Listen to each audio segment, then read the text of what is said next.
बिस्मिल्लाहिर्रहमानिर्रहीम। अस्सलाम वालेकुम, मैं हूँ मिस उर्दू। आज मैं आपको सुनाऊंगी कहानी तंदुरुस्ती हज़ार नेमत है। वीडियो शुरू करने से पहले अगर आप लोग मेरे चैनल पर नए हैं तो प्लीज़ मेरे चैनल को सब्सक्राइब करके बेल आइकन का बटन दबा दें ताकि मेरी हर आने वाली वीडियो आप तक आसानी पहुँच सके। आज की कहानी तंदुरुस्ती हज़ार नेमत है। एक अमीर ताजिर था जो मेहरबान और फयाज था। वो सबकी मदद करता था, हर कोई उसे पसंद करता था। फिर भी उसके घर वाले और दोस्त उसके बारे में फिक्रमंद रहते थे क्योंकि वो बहुत सुस्त था।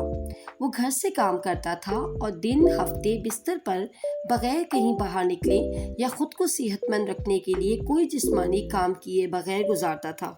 इस अमीर ताजिर की सुस्ती की वजह से वो बहुत जल्द मोटापे का शिकार हो गया और बहुत आसानी से थकने लगा।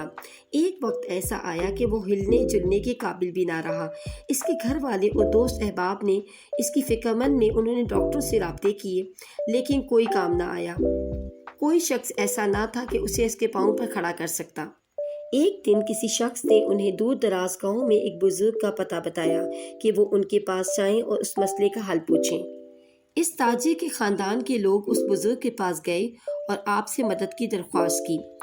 उस बुजुर्ग ने उनसे फरमाया कि वो अमीर आदमी को आसानी से ठीक कर सकता है। ये जानकर के घर वाले बहुत खुश हो गए। उन्होंने उस बुजुर्ग से दरख्वास्त की कि वो आएं और इसका इलाज करने के लिए अमीर आदमी के घर तक पहुंचकर इसकी मदद करें। लेकिन बुजुर्ग ने उनसे कहा कि वो इलाज करने के लिए अमीर आदमी के घर नहीं जाएगा।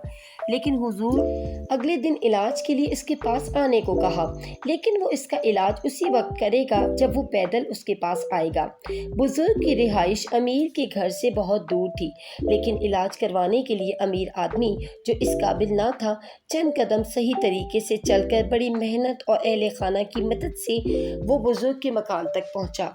बदकिस्मती से बुजुर्ग वहां मौजूद नहीं थे। बुजुर्ग का एक शागिर्द बाहर निकला और अमीर को अगले दिन इलाज के लिए आने को कहा।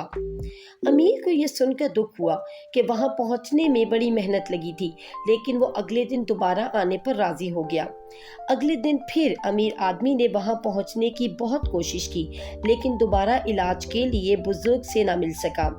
ये सिलसिला हफ्ते तक, तकरीबन हफ्ते से 2 हफ्ते तक दोहराया जाता रहा, लेकिन फिर भी अमीर आदमी हुजूर से यानी बुजुर्ग से ना मिल सका और ना ही उनसे इलाज की दरख्वास्त कर सका।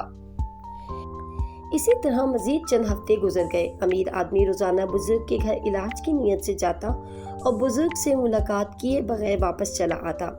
एक दिन अमीर अपने घर पहुंचा तो उसे एहसास हुआ कि वो चलने फिरने में बहुत हल्का महसूस कर रहा है और इन चंद दिनों में उसका वजन ज़्यादा चलने की वजह से काफ़ी कम हो चुका था।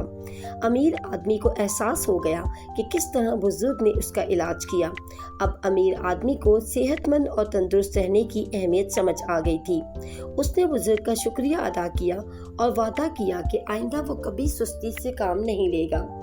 इस कहानी से हमने ये सबक सीखा कि हमें ये समझना चाहिए कि बेहतर ज़िंदगी के लिए सिर्फ दौलत ही सब कुछ नहीं है, हमें अपनी सेहत पर भी तवज्जो देनी पड़ेगी।